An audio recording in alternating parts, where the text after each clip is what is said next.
जय श्री कृष्णा साथियों, मित्रों। इस संसार में भगवान की इच्छा के बिना कुछ भी नहीं होता है।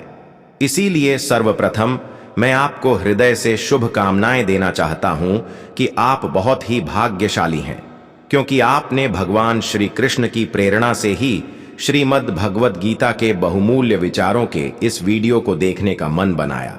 मुझे पूरा विश्वास है कि इस वीडियो को पूरा अंत तक देखने और शांत मन से इसकी बातों को सुनने और समझने के बाद आपके विचारों और जीवन में बहुत ही सकारात्मक बदलाव आने वाले हैं।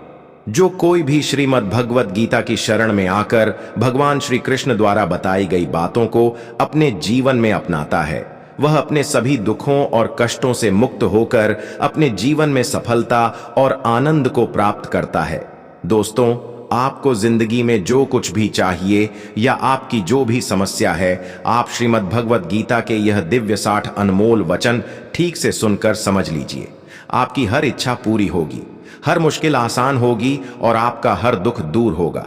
इसलिए आज हम आपके लिए भगवान श्री कृष्ण द्वारा दिए गए 60 अनमोल वचन लेकर आए हैं, ताकि यह आपके वर्तमान और भविष्य के सभी दुखों और कष्टों का निवारण करने में आपकी मदद कर सके। गीता का यह ज्ञान अमृत से भरा है, जो इंसान के मरे हुए मन और जीवन में एक नई जान डाल देता है। मैं गारंटी के साथ यह बात कह सकता हूं कि जो कोई भी इन 60 वचनों को पूरे ध्यान से और वीडियो के अंत तक सुनेगा, उसे अपनी हर समस्या का समाधान मिल जाएगा। उसे वह सब कुछ मिल जाएगा जो वह पाना चाहता है। इसलिए इस वीडियो में एक भी विचार को मिस ना करें और इस वीडियो को पूरा अंत तक सुनें। तो चलिए शुरू करते हैं। श्रीमद् भगवद गीता का पहला अनमोल वचन यह है कि जहां आपके लिए प्रेम और इज्जत नहीं है, वहां कभी मत जाओ। महाभारत का युद्ध शुरू होने से पहले श्री कृष्ण हस्तिनापुर गए थे, पांडवों की तरफ से शांति प्रस्ताव लेकर। तब शकुनी ने दुर्योधन से कहा, यह कृष्ण बड़ा मायावी है, अगर यह हमारे पक्ष में आ जाए तो समझ लो पांडव हार ही गए, तो इसकी सेवा करो, इसको अपने घर आने का निमंत्रण भेजो, इसे खुश करो। जब श्री कृष्ण हस्तिनापुर पहुंचे तो दुर्योधन ने उन्हें अपने घर आने का आग्रह किया और श्री कृष्ण से कहा, आप मेरे घर में रहिए, मेरा आतिथ्य स्वीकार कीजिए, मेरे घर में भोजन कीजिए।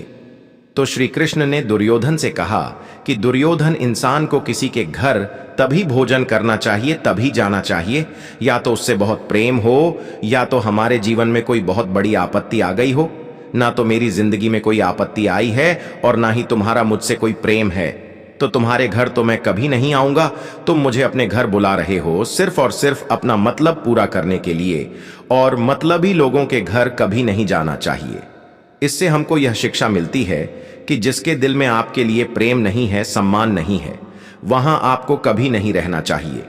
आपको सिर्फ उसी जगह रहना चाहिए जहां आपकी कदर हो, आपको इज्जत मिले और जहां आपको प्रेम मिले। श्रीमद् भगवद गीता का दूसरा अनमोल वचन यह है कि जिस रिश्ते में मर्यादाएं टूट जाती हैं, वहां सिर्फ सर्वनाश ही होता है।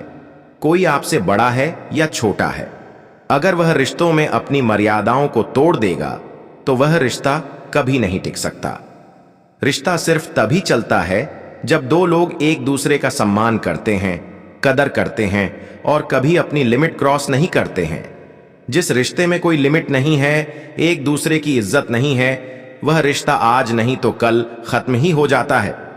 श्रीमद् भगवद गीता का तीसरा अनमोल वचन यह है कि इंसान के दुख का सबसे बड़ा कारण है उसका मोह। मोह से अज्ञान आता है और जीवन में समस्याएं शुरू होने लगती हैं। महाभारत में धृतराष्ट्र को दुर्योधन से इतना मोह था कि वह अपने पुत्र को गलत काम करने से भी रोक नहीं सके। धृतराष्ट्र को पुत्र मोह की वजह से धर्म अधर्म का ज्ञान ही नहीं रहा और अंत में सब कुछ बर्बाद हो गया। महाभारत में श्री कृष्ण ने अर्जुन से कहा था, जब ज्ञान की धारा बहती है तो सबसे पहले मोह को नष्ट करती है।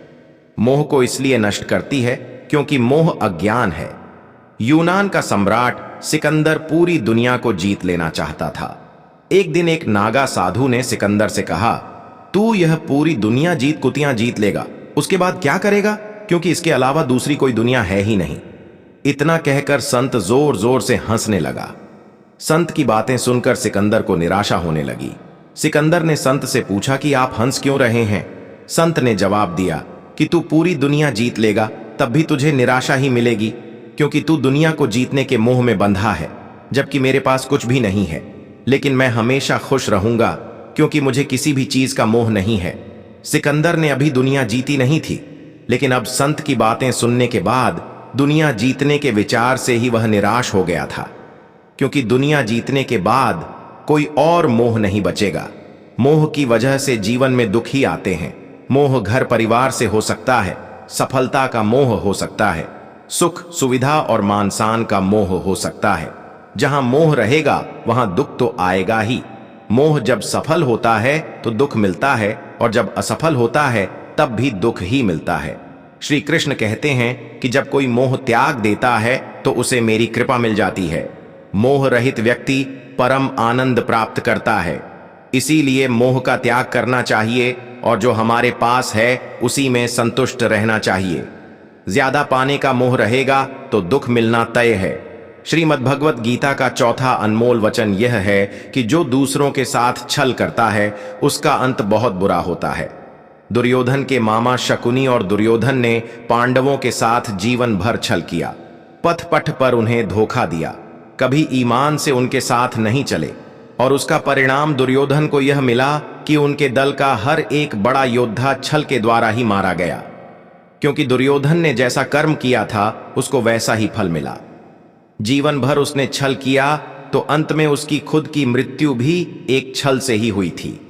इसीलिए कोई अगर खुद को बहुत ज्यादा चालाक समझता है कि दूसरे को धोखा दे दिया, दूसरे को बेवकूफ बना दिया, तो एक दिन कोई आएगा उसकी जिंदगी में भी बहुत ही वह उसको ही धोखा देगा, क्योंकि कर्म सबके कारनामे याद रखता है। जो जैसा कर्म करता है उसको वैसा ही फल जरूर मिलता है। श्रीमद् भगवत गीता का 5वां अनमोल वचन यह है कि लोगों में अपना सहारा ढूंढना छोड़ दो।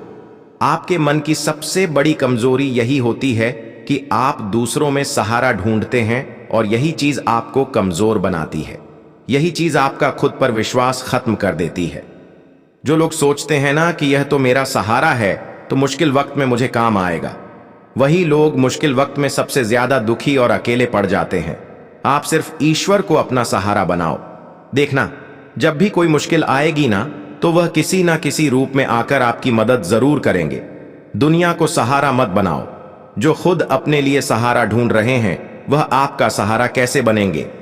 तो अपना सहारा दुनिया को नहीं, ईश्वर को बनाना चाहिए। ईश्वर आपकी सुनता है या नहीं, यह आपकी श्रद्धा, विश्वास और आस्था पर निर्भर करता है।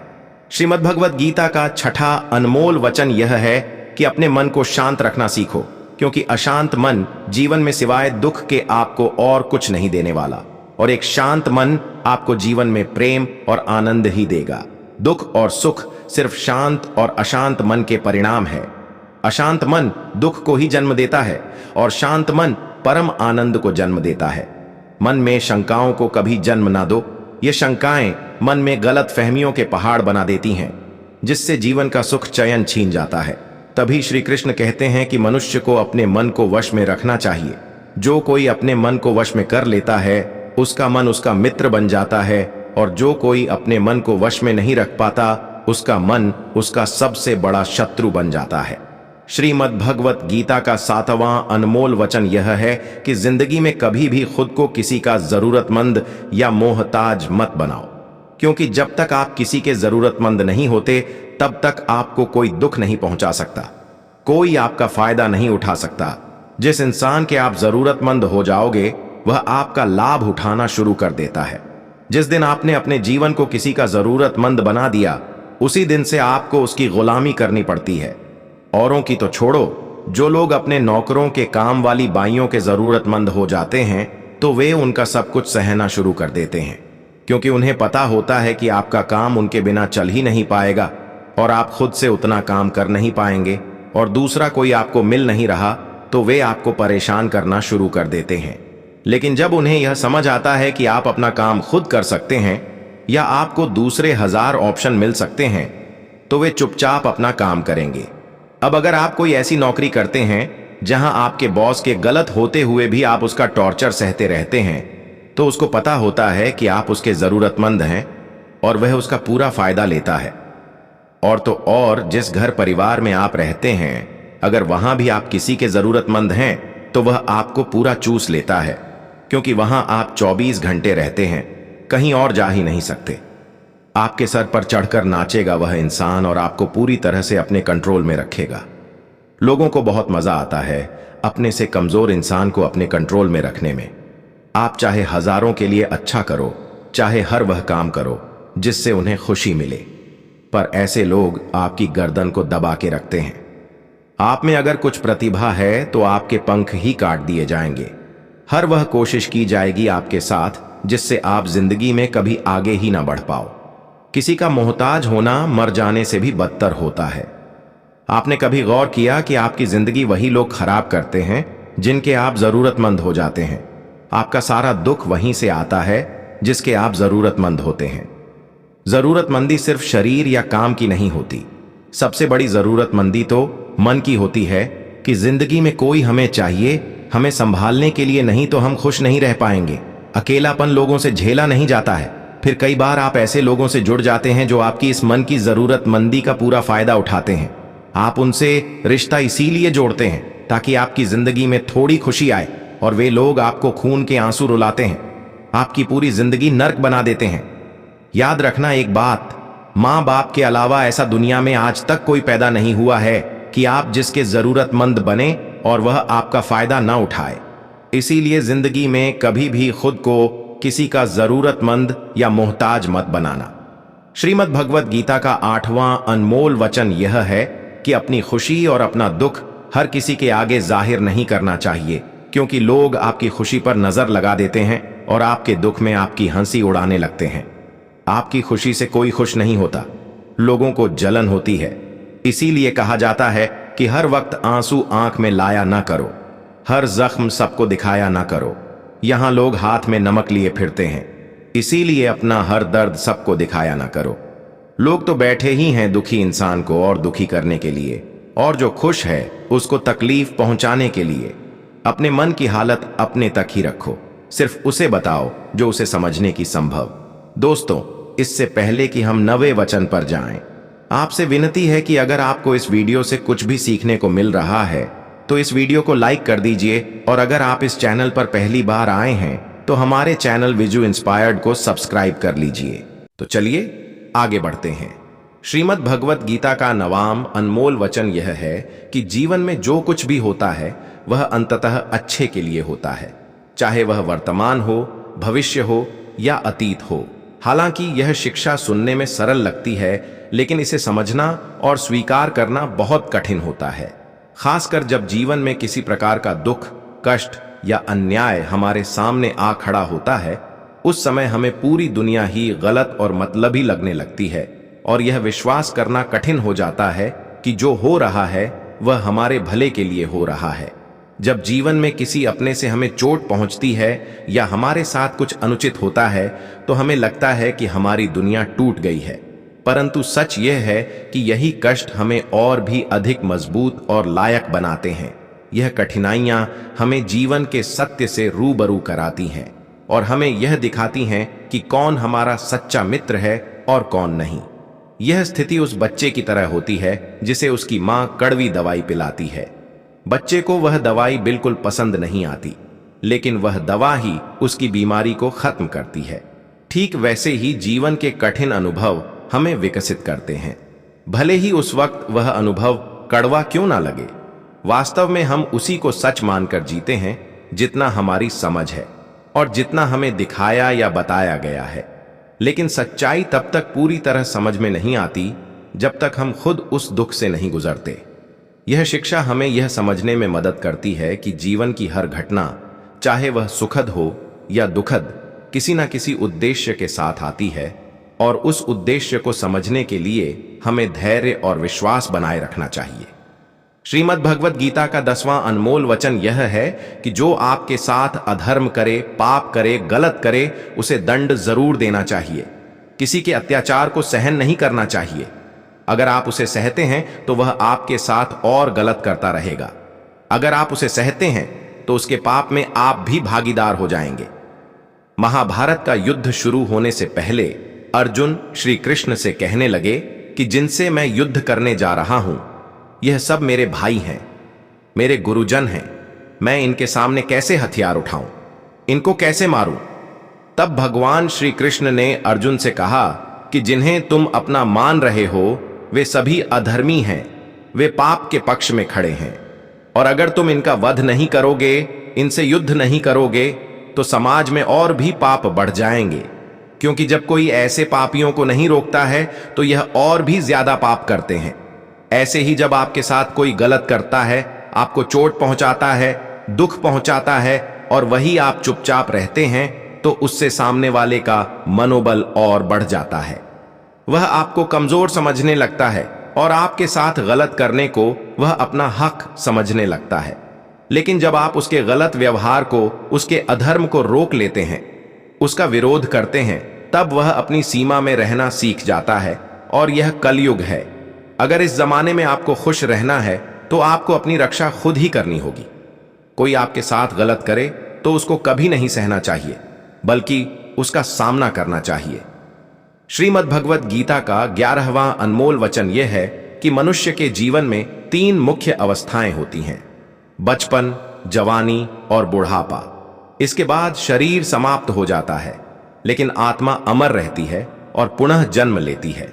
जब तक मनुष्य अपने मन की इच्छाओं और वासनाओं से मुक्त नहीं हो जाता, तब तक आत्मा को मोक्ष नहीं मिलता और उसका पुनर्जन्म होता रहता है। जीवन में इच्छाएं और वासना जितनी अधिक होंगी, खुशियां उतनी ही कम होती जाएंगी। यदि आप जीवन में खुश नहीं हैं, तो इसका कारण आपकी मन में भरी इच्छाएं और वासनाएं हैं। इंसान तभी सच्ची खुशी पा सकता है जब वह अपनी इच्छाओं को नियंत्रित करना सीख लेता है। इसे एक सरल गणितीय उदाहरण से समझा जा सकता है। मान लीजिए कि आपके जीवन में 100 खुशियां हैं और 10 इच्छाएं हैं, तो आपकी खुशी 90% रह जाती है। अगर आपकी 50 इच्छाएं हैं तो आपकी खुशियां आधी हो जाती हैं, और अगर आपकी 100 इच्छाएं हैं तो आपकी खुशी 0 हो जाती है। जब इच्छाओं की संख्या 100 से भी अधिक हो जाती है तो आपकी खुशी नकारात्मक हो जाती है, यानी आपकी खुशियां दुख में बदलने लगती हैं। इस शिक्षा का सार यही है कि जितनी आप अपनी इच्छाओं को कम करेंगे, उतनी ही आपकी खुशियां बढ़ेंगी, और अगर आप अपनी इच्छाओं को बढ़ाते रहेंगे तो दुख अपने आप आपके जीवन में प्रवेश कर जाएगा। इसलिए खुश रहना है तो इच्छाओं को कम करना सीखिए और अपने मन को नियंत्रित करके सच्ची संतोष प्राप्त कीजिए। श्रीमद् भगवत गीता का 12वां अनमोल वचन यह है कि जिंदगी में धोखा अपने ही देते हैं, क्योंकि उनको आपकी कमजोरियों का पता होता है। बाहर वाला आपको धोखा नहीं दे सकता, क्योंकि उसको आपके बारे में पता ही नहीं है कि आपको चोट कहां पहुंचानी है। लेकिन जो आपका अपना है, आपका खास है, उसे बहुत गहराइयों से पता होता है कि आपकी कमजोरी क्या है। ऐसा क्या करें जिससे इसको दर्द पहुंचाया जा सके, जिससे इसको हम नीचा दिखा सकते हैं, इसको चोट पहुंचा सकते हैं। यह कलयुग है, इसमें बाहर वालों से नहीं, जो हमारे अपने हैं ना, उनसे ही सावधान रहना होता है। महाभारत का युद्ध 2 अलग अलग राज्यों में नहीं हुआ था, बल्कि एक ही परिवार के भाइयों में हुआ था। सभी आपस में एक ही वंश के लोग थे। कितनी बार दुर्योधन ने जहर देकर भीम को मारना चाहा। ना जाने कितनी बार दुर्योधन ने पांडवों को जान से मारने की कोशिश की। वह उनका कोई पराया नहीं था, बल्कि उनका भाई ही था। सारी लड़ाइयां घर के अंदर ही होती हैं। बाहर कौन लड़ेगा हमसे? घर में ही सारे झगड़े होते हैं। तो आपको चोट सिर्फ वही लोग पहुंचा सकते हैं जो आपके अपने हैं। आपको धोखा सिर्फ वही लोग दे सकते हैं जो आपके अपने हैं। श्रीमद् भगवत गीता का 13वां अनमोल वचन यह है कि सत्य और ईश्वर की शक्ति के साथ खड़े व्यक्ति को संसार की कोई भी ताकत परास्त नहीं कर सकती, चाहे पूरी दुनिया ही उसके खिलाफ क्यों ना हो। लेकिन अंत में विजय उसी की होती है। गीता में कुल 700 श्लोक और 18 अध्याय हैं, और इसका अंतिम श्लोक यह कहता है, जहां योगेश्वर कृष्ण और धनुर्धर अर्जुन हैं, वहीं विजय समृद्धि नीति और दृढ़ संकल्प है।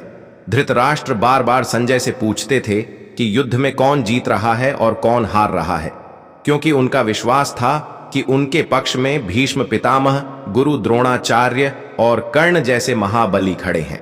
उन्हें लगता था कि ऐसी शक्ति के साथ उनकी हार संभव नहीं है।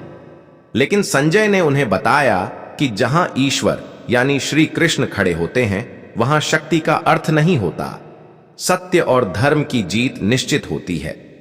चाहे किसी के पास कितनी भी शक्ति क्यों ना हो, यदि ईश्वर और सत्य किसी के साथ खड़े हैं तो उसे पराजित करना असंभव है। श्रीमद् भगवद गीता का 14वां अनमोल वचन यह है कि कभी मत सोचिए कि आत्मा के लिए कुछ भी असंभव है। ऐसा सोचना सबसे बड़ा अधर्म है। यह कहना कि तुम निर्बल हो, यह स्वयं के प्रति सबसे बड़ा पाप है। हम वह हैं जो हमारी सोच ने हमें बनाया है, इसलिए इस बात का ध्यान रखिए कि आप क्या सोचते हैं। भय और अधूरी इच्छाएं समस्त दुखों का मूल है। पुराने समय की बात है। एक राजा था। एक दिन उसके गुप्तचरों ने सूचना दी कि पड़ोसी राज्य हम पर हमला करने वाला है। गुप्तचरों ने बताया कि खबर एकदम पक्की है। सिर्फ 3 दिनों के भीतर पड़ोसी राज्य अपनी विशाल सेना के साथ हम पर हमला कर देगा और उनकी सेना इतनी बड़ी है कि उनका सामना करना बहुत मुश्किल है। राजा बेहद चिंतित हो गया, परेशान हो गया। राजा ने तुरंत सभा बुलाई और सभी लोगों से सलाह मांगी कि अब हम लोगों का मरना तय है। अगर किसी व्यक्ति के पास कोई सुझाव या युक्ति है तो वह बता सकते हैं। राजा के एक चतुर मंत्री ने कहा, अब जब जान पर बात आ गई है तो इसका एकमात्र उपाय है कि हमें आज ही, अभी इसी वक्त ही पड़ोसी राज्य पर हमला कर देना चाहिए। राजा बोला, मंत्री जी, हमारी सेना बहुत छोटी है, हम उनका मुकाबला कैसे कर पाएंगे? मंत्री बोला, पड़ोसी राज्य अभी युद्ध के लिए तैयार नहीं है। अभी उस राज्य पर हमला कर दे तो वह संभाल नहीं पाएंगे और हमारे जीतने की कुछ तो संभावना बनेगी। वैसे भी हम पर हमला होने वाला है और इतनी विशाल सेना है कि हम यूं ही मारे जाएंगे। जब 3 दिन बाद मरना ही है तो क्यों ना कुछ ना करने से बेहतर है हम यह कर सकते हैं। राजा को यह बात सही लगी। उसने तुरंत अपनी सेना को तैयार होने का आदेश दिया और उस राज्य के नागरिक भी सेना के साथ जुड़कर युद्ध में चले गए। पड़ोसी राज्य जो था, वहां तक पहुंचने से पहले एक पुल पार करना होता था। जैसे ही वह सेना पुल पार करके उस राज्य में घुस गई तो राजा ने कहा, हम अपने पड़ोसी राज्य में घुस चुके हैं। यह जो पुल है, इस पुल को जला दो। और पुल जलाने के बाद सेना को बोला, हमारे पास में अब और कोई विकल्प नहीं है सिवाय लड़ने के। अब हम या तो लड़कर जीत जाएं या फिर हम यहीं मारे जाएं। हमारे पास भागने का कोई रास्ता नहीं है। सभी सैनिक अपनी पूरी क्षमता के साथ